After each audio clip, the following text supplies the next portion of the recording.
Hello everyone, welcome back to the channel. Are you looking to permanently remove apps from your purchase history in the App Store? Today I will guide you through the process step by step. Let's get started.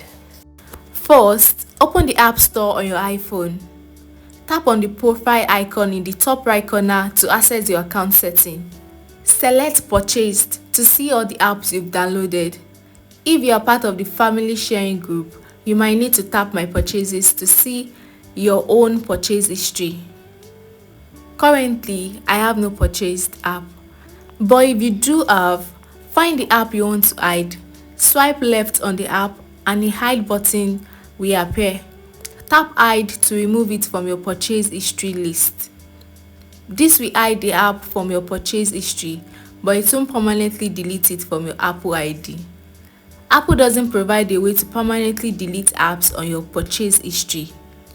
If you want to ensure all data related to the app is removed, go to the setting, tap your name, tap iCloud, then tap Manage Storage.